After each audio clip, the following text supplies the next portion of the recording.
Getting annoyed watching the Virginia kidnapping video. The what about the ice cream trucks? Yeah. Well, the ice cream trucks is just one part of it. What's the rest of it? The ice cream trucks are just like a little thing that kind of goes along with it. That's kind of suspect, but it's not really what it's all about. The ice cream truck showing up late at night in Virginia, it's just a weird thing that's happening, coinciding with it. But it could have something to do with it. I'm not saying it doesn't. Like the whole thing is just like all these weird disappearances in a short amount of time, in an extremely short amount of time. It's like missing 411, but in like a regular residential area. Yeah, I came across a bunch of articles today. I came across one, well, actually a few that I think that you would actually like a lot. But there's one specifically about Jacques Vallée that he does, like, it's a story about him. Vallée Harris Trinity UFO recovery, just a mythical retelling of a bomb found at the Padilla Ranch 3 days prior. The Vallée Harris book, Trinity, the best kept secret, is set to relate the account of Jose Padilla and Remy Baca, who many years after the fact claimed that on August 15th, 1945, they witnessed a crashed UFO on the Padilla Ranch when they were 9 and 7, respectively, on the outskirts of San Antonio, New Mexico. While riding on horseback near the ranch, they claimed to have discovered the crashed vehicle and then watched the Army operations to remove it over several days. Yeah, that's crazy. Do they have any other weird, strange occurrences based around it, like Men in Black type shit? Well, they said watch Army operations to remove it several days. This story has been the subject of numerous publications and podcasts by Paola Harris for over a decade.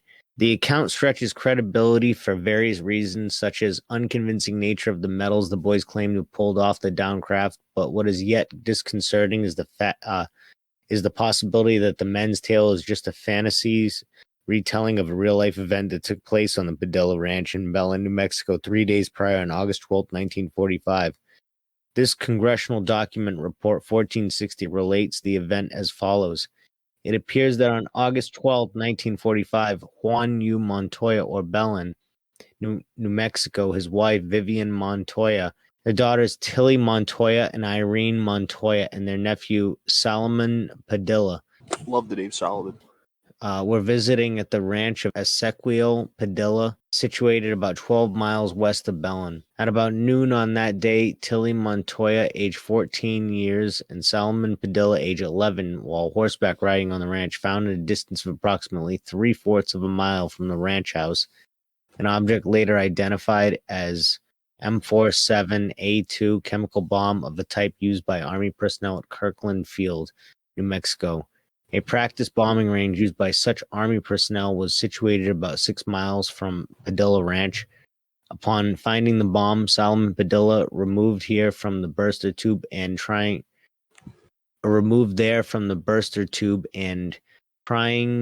and tying it to the horse Tilly Montoya was riding, brought it back to the ranch house. He took the tube into the house, and almost immediately thereafter, upon his touching the end of it to the floor, the tube exploded, completely demolishing the house and causing personal injuries of varying degrees of severity to all of its occupants.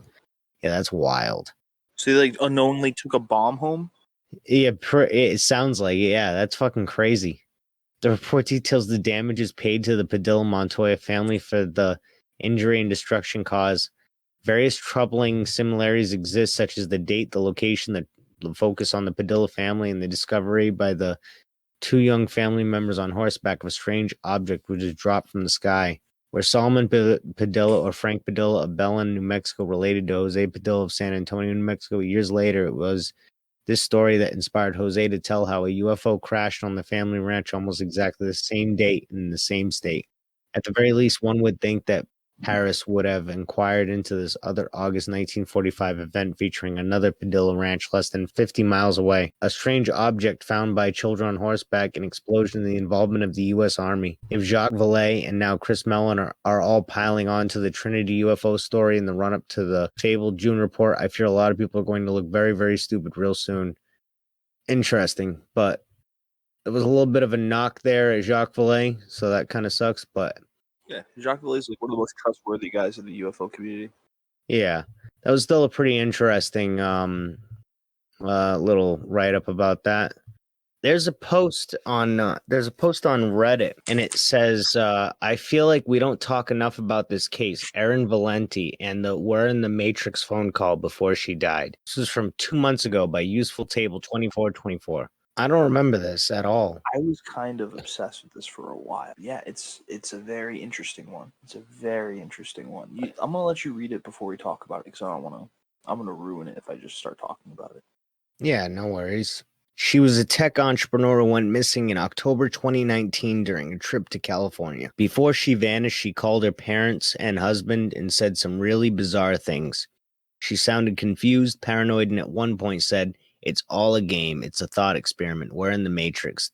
Then the call ended, and that was the last time anyone heard from her. 5 days later, she was found dead in the back seat of a rental car, parked in a random neighborhood in San Jose. No signs of trauma, no drugs, no foul play. The official cause of death, natural causes due to an acute manic episode, which doesn't really explain much. Her family says she had no mental health issues. Her husband is literally a psychologist and insists she showed no signs of mania or psychosis. She was in good spirits before the trip. On top of that, she had been in contact with companies working on brain-computer interfaces, which only fuels the weirdness of the whole thing. This case really feels like one of those moments where someone gets too close to something they weren't supposed to see. And there's a little bonus weirdness. I swear, I read right here on Reddit years ago about another guy, a tech guy or an IT worker who supposedly discovered something huge in the same area, simulated reality or something similar, and was found dead in his apartment with his head cut off before he could share it. I wish I could find that post again. That's interesting.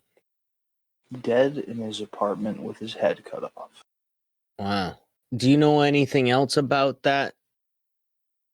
Do you know any like about that story? I believe she was a CEO or herself or a respected businesswoman, and she was going to some conferences about like the future of tech and like innovative shit. And I think it was more than one too over the few days. And yeah, she just fucking went crazy. And I think she was found dead in the back of her car. Did it say that? Yeah, it said she was found dead in the trunk. They said from like a manic episode. Yeah. That's crazy. Yeah, it sounds like she could have been on drugs, but I think a big part of it was that there were no drugs found on her or like in her system. I kind of want to look at her page real quick, the Wikipedia page. Here's a slightly longer story. This seems like way more detailed. Erin Valenti was a highly accomplished 33-year-old CEO of a tech company called Tinker, which develops websites and smartphone apps. She was known for being very smart and kind. She worked as a volunteer to fight human trafficking with a great sense of humor and a successful career. Originally from Fairport, New York, she resided with her husband in Salt Lake City, Utah. In late September 2019, Erin flew to California for business meetings in Silicon Valley. FYI, on Wednesday, September 25th, in her most recently visible Facebook page, Erin wrote, "Heading to San Francisco and LA soon. Who's around? DM me." She was due to fly back to Utah on Monday, October 7th. She met a former colleague on Sand Hill Road in the afternoon of that day who said nothing seemed unusual with Erin. This was her last known sighting at 3:30 p.m. Erin called her parents in a state of distress, saying she couldn't find her rental car. Her father, Joseph, said Erin was talking a mile a minute, wasn't making much sense. She located the rental gray Nissan Murano soon after and then stayed on the phone with her mother and father, where her conversations began veering from the strange to the really, really unusual. Her mother, Whitey, recalled Erin sounding disconnected and at one point told her it's all a game, it's a thought experiment, we are in the Matrix. Erin missed her flight later that evening and failed to show at a ceremony in Utah the day after, Tuesday, October 8th, where she was due to receive a Women in Tech award. Both her husband and her parents were greatly worried and tried to file a missing persons report, supplying LE with the make, model, and license plate of the car. Descriptions of her odd behavior on the phone and data tracking location for her last phone call, but San Jose LE would not file until Thursday, October 10th, and even then they said Erin was voluntarily missing. The family have since called LE's effort a charade after LE told the family that she was an adult and that she could have just taken off for a few days.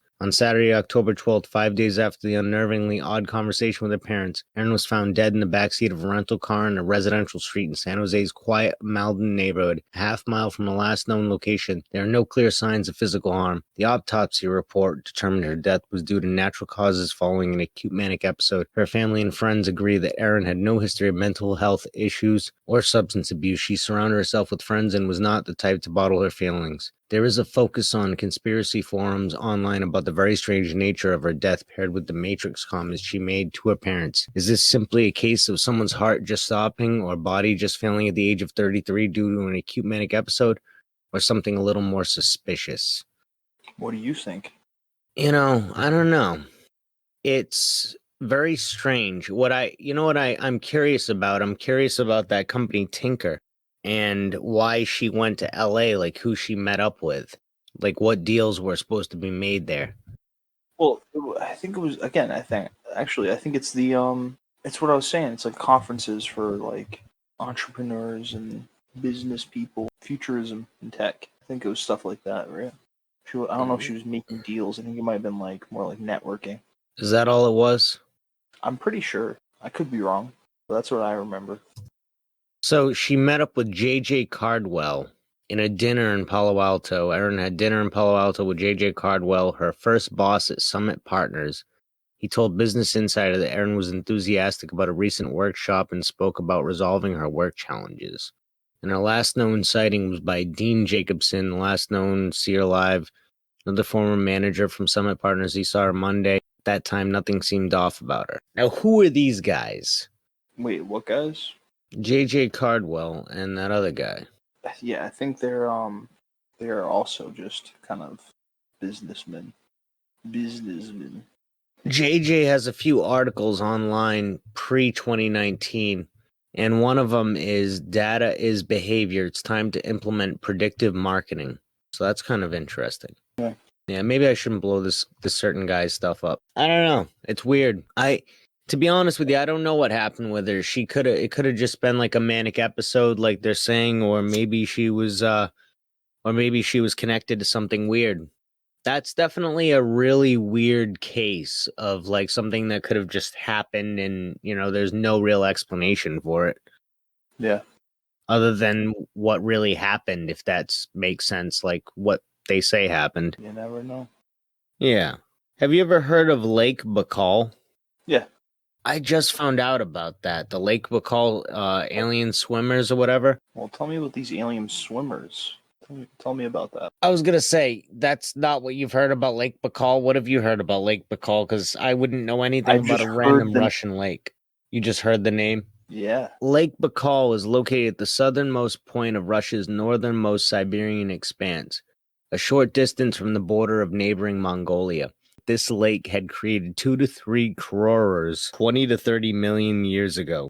I feel like all of this is being translated. It sounds like it's written a little funny. It's 0.5 million square kilometers, and it had been created 20 to 30 million years ago, and it's one of the oldest lakes in this earth. It is not only the world's largest freshwater lake by volume, but also the deepest, descending at some points to depths of 1,600 meters. And yet, despite being situated in one of the harshest and most inhospitable regions on Earth, it is a place that positively teems with life. Studies have cataloged over 4,000 separate species living in and around this vast ecosystem, many of which are not found anywhere else on the planet. Key to the survival of all these different animals are the hydrothermal vents and springs which enable the surrounding marine life to prosper and breed. Fish have been known to develop to unknown sizes in these conditions, in turn generating equally oversized predators. For many years there have been this place sounds like an oasis in like the harsh Siberian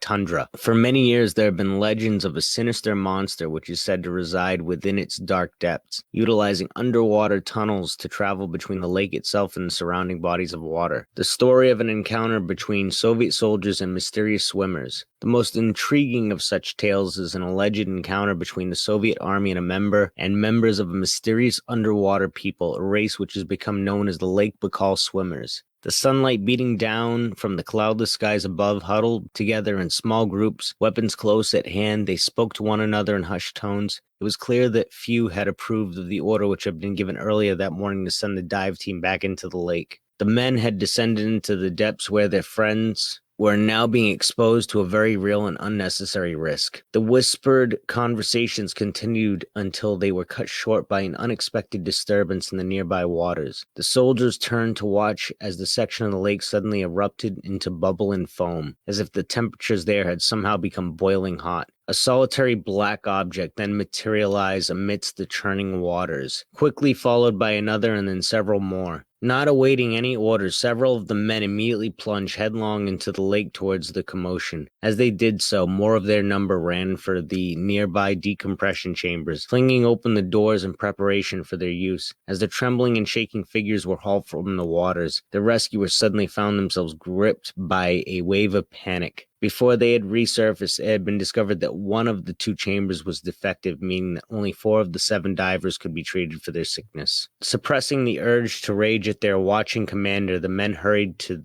move the chosen divers into the only working decompression chamber, forced to offer little more than comforting words to the 3 figures who had been left to lie out in the shore. In agonized and somewhat confused utterances, each of the afflicted men related tales of strange creatures which they had encountered in the depths of the lake. In older tales, this creature was said to rise from the depths and prey on any travelers and hunters who stray too close to the edge of the water. In more recent times, however, local residents have reported inexplicable damage which has been caused to their fishing nets and cattle that have gone missing whilst grazing near the lake. Descriptions of the offender allege that it's over 10 meters in length, possessing a huge set of jaws to make up over a third of its body, which has prompted speculation that it may be a species similar to a pike, which has somehow grown to staggering proportions in this unique environment. It's also been ventured that this may be some ancient species of aquatic dinosaur, which has somehow avoided extinction and detection for some time. In addition, the area has been plagued by sightings of bizarre otherworldly craft moving through both the skies above and beneath the waters of the lake. On occasion, the occupants of these vessels are alleged to have interacted with those who have witnessed them, sometimes with fatal consequences.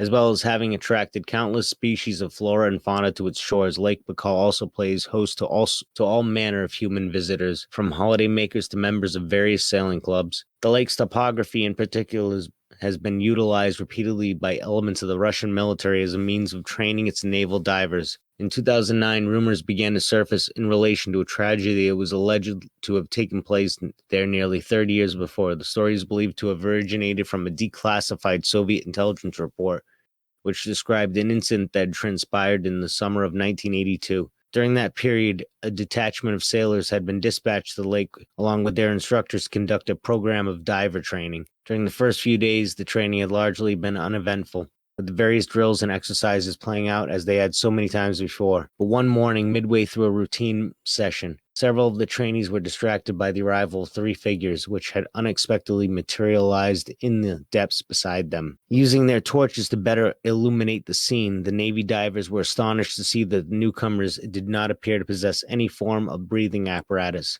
Instead, the bizarre-looking swimmers were dressed in silvery reflective suits, wearing protective helmets which seemed to be fully open, exposing them to the surrounding water. More bizarre still, although humanoid in appearance, the 3 strange entities were all staggeringly tall, standing at roughly 3 meters each. There followed a short standoff as the trainees and their instructors stared in bewilderment at their pale-skinned visitors, who eventually turned and swam ponderously away. Upon returning to the surface, the group had immediately sought out their commanding officer and reported the matter. Soon after, several of the instructors were ordered to select the strongest of the recruits with the intention of capturing at least one of the mysterious swimmers. A short time later, a troop of 7 divers descended into the lake, carrying snares and wires in the hopes of trapping their prey. Returning to the vicinity of the previous sighting, they had waited, shining their torch beams out in the murky depths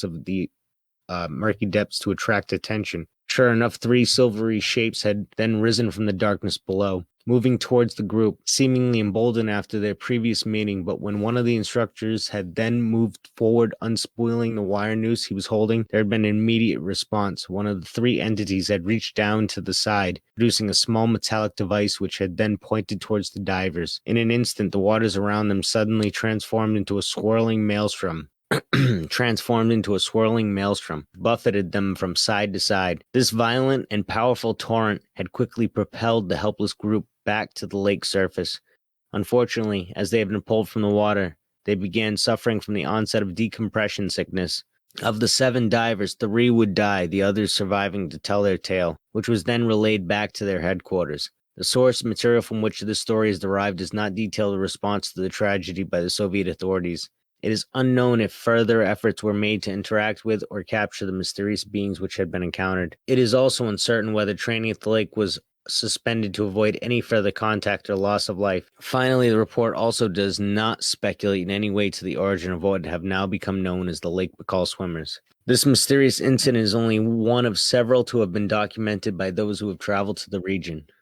In 1977, the Soviet Academy of Sciences was able to purchase a pair of Canadian-built submersibles named Pisces 2 and Pisces 7. Not long after they had been acquired, the 2 vessels had been transported to Lake Baikal to carry out a host of geological surveys. During a 6-week period, the Soviet scientists logged 42 dives into the lake, at one point descending to a depth of 1,400 meters.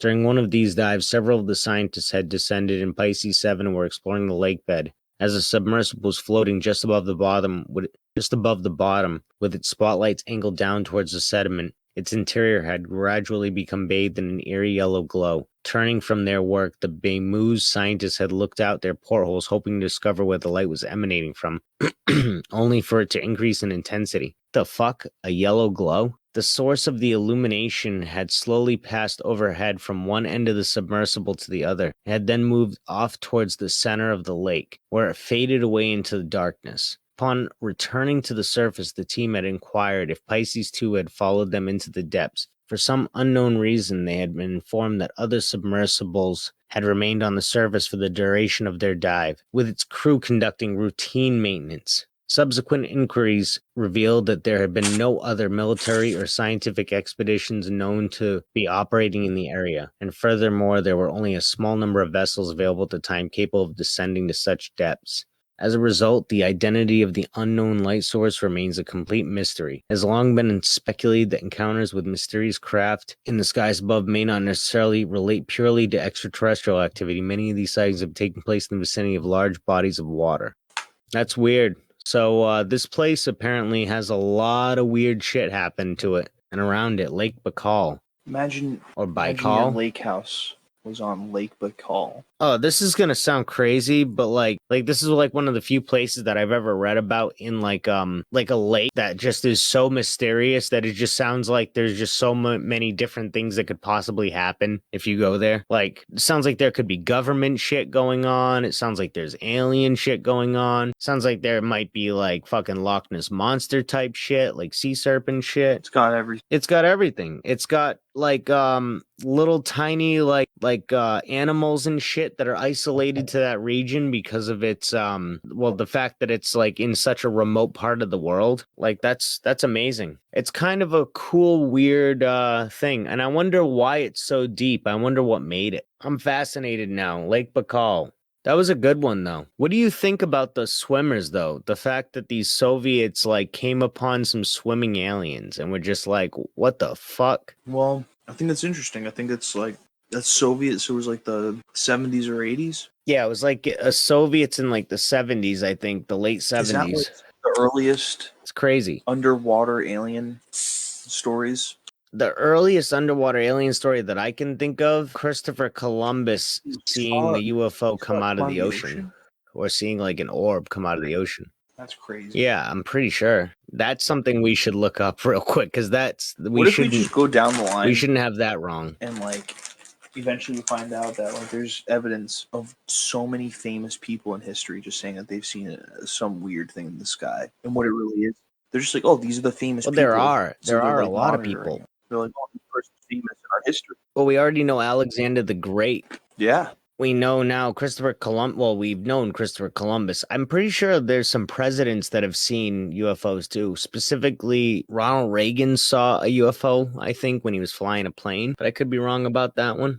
That's a lot. Here it is. Alien sightings by famous people. Here we go. This is a whole thing of it. For centuries, people have reported seeing have seen UFOs or experienced close encounters with ETs. While many dismiss these accounts as hoaxes or misinterpretations, some of history's most famous and influential figures have reported sighting some strange crafts in the sky. The first one up, I mean, we've already gone over this, Alexander the Great. We just talked about it. I guess we can just real quick say what they say on here. Earliest known UFO sighting by a famous person dates back to the conqueror, Alexander the Great. According to ancient sources, in 329 BCE, as Alexander was leading his army across the Indu River, strange flying objects appeared in the sky.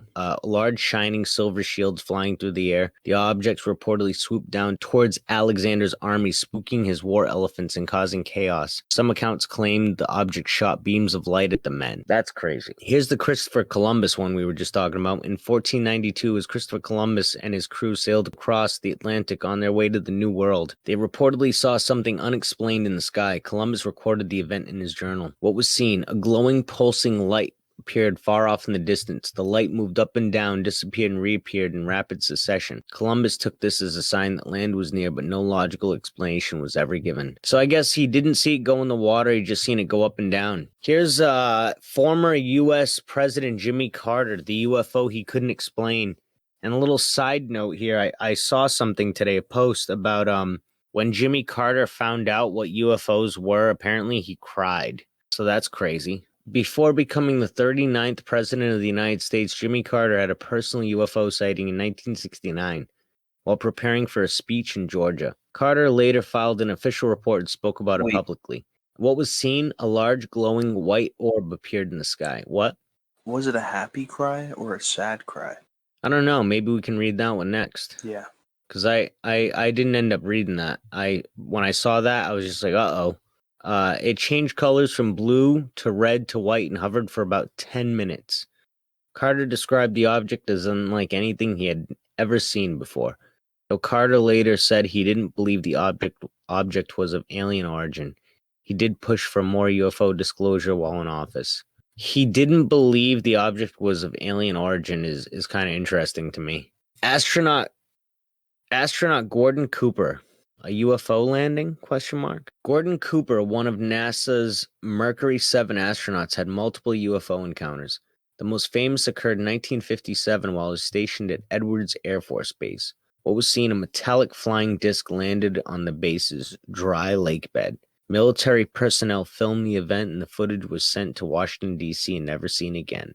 Cooper later spoke publicly about government cover-ups, claiming that the U.S. had recovered UFO footage and even alien bodies but refused to reveal them. And I think this is the one that I was just talking about. Former U.S. President Ronald Reagan, a UFO that followed his plane while he was still the governor of California. Ronald Reagan had a terrifying UFO encounter while flying in a private plane in 1974. What was seen was a bright white object that began following Reagan's plane. The UFO accelerated at impossible speeds and disappeared into the night sky. And Reagan later told a reporter, "I looked out the window and saw this white light. It took off at a speed I couldn't believe." Reagan's interest in UFOs continued into his presidency, and he made several cryptic remarks about an alien presence during his speeches. Yeah, he talked a lot about aliens. He asked, I think on 2 separate occasions, Mikhail Gorbachev if the world was ever invaded by aliens, would they would Russia put aside their differences and help the United States, basically? Like, that was one of the things that he said to him. So that's pretty cool. That's a good thing about Ronald Reagan there. Actor Dan Aykroyd, the man, the myth, the legend himself. Dan Aykroyd, one of the cooler actors of his generation, and also one of the probably one of the most famous of the famous UFO people. And I could be wrong, and I think we've talked about this off pod or maybe on pod, but his great grandfather was actually actually I think we did talk about this on here. His great grandfather was actually like a famous occultist or like a occult study guy, whatever they call that, occultologist or something like that. Occultist is fine, I'm sure. And did he study it or did he practice it? he studied it. So like he wrote books about it, and I'm pretty sure he wrote parapsychology, that's what it was. Gotcha. He was like one of the biggest studies of like parapsychology, and he wrote like a book about one of the best books apparently in the 1800s, or one of the leading encyclopedias about the occult of the 1800s and like ghosts and shit. So it's pretty cool. Yeah, Dan Aykroyd comes from like a long line of like paranormal like investigators and people that are like just into like weird shit. And I think even his grandfather, not just like his great grandfather, but his grandfather too, was also like a paranormal investigator or something like that. I think he was one of those guys that used to go around and just figure out when people were doing paranormal hoaxes. I think somebody in his family also did that. But cool, cool shit nonetheless. The Ghostbusters star Dan Aykroyd had been one of Hollywood's most vocal believers in UFOs. He claims to have had personal encounter with extraterrestrials while working on a documentary about alien sightings. What was seen, Aykroyd says he was contacted by Men in Black style agents who warned him to stop investigating UFOs. He also claims to have witnessed a pink glowing UFO hovering outside his hotel room in New York. His UFO documentary was mysteriously canceled shortly after the encounter, and Aykroyd remains convinced that aliens are real and governments are hiding the truth. Kenneth Arnold, the pilot, birth of the flying saucer. One of the most famous UFO sightings in history occurred in 1947 when pilot Kenneth Arnold saw a formation of 9 mysterious aircraft while flying near Mount Rainier, Washington. What was seen? The objects moved in formation at extreme speeds. Arnold described their motion as skipping like saucers on water, coining the term flying saucer. His report triggered a wave of UFO sightings, including the infamous Roswell incident just weeks later. Interesting. All right, so Jimmy Carter. I think that last one is pretty interesting too. Seeing all the UFOs and shit like right before Roswell, like a few weeks before Roswell. All right, what was the incident that made Jimmy Carter cry? This is from Ed Harris, former research associate at NASA Ames Research Center, 1988 to 91. Yes, the incident of Jimmy Carter crying after being briefed about classified information regarding UFOs is largely believed to be true by the serious researchers on the subject. As a forewarning, the following information is very unsettling and will explain why Carter never kept his promise of revealing classified UFO information to the public. According to the story that was corroborated by more than one witness, U.S. presidents are only given a cursory overview of the subject. Apparently, the CIA runs the program only provide the information to the president on a need-to-know basis, and do not consider presidential curiosity as sufficient need to know. This was implemented after Kennedy, and all presidents after him have been given only summary briefings. Some presidents, for unknown reasons, were given more than others. Okay, on to your question. President Carter is a deeply religious man who would also witness the UFO with 6 other people. Everyone thought that he would be one to finally release UFO info to the public as the story goes. He was repeatedly stonewalled. Eventually, the CIA had the talk with him, and afterward, it was reported that he sunk his head in his hands and not only began to deeply sob, but was visibly disturbed for some weeks afterwards. What was he told and shown? Was he told that the major religions, including Christianity, were programs created by extraterrestrials to prevent us from destroying ourselves while they ran their experiments on us, and they made us? At this moment, it became clear to Carter that such information could cause tremendous economic and social upheaval. I mean, in the 70s, that would blow somebody's mind. True. I should add that I am not only a Christian, but a clergyman, so I'm in no way attempting to promote atheism here. In fact, how God fits into this might be an interesting separate post. Nevertheless, these are the facts I know them to be. Interesting. Doesn't really give clear word, but it pretty much just summarizes that he did do that. I don't know. And basically we're just like, hey, Kennedy asked a lot of questions too.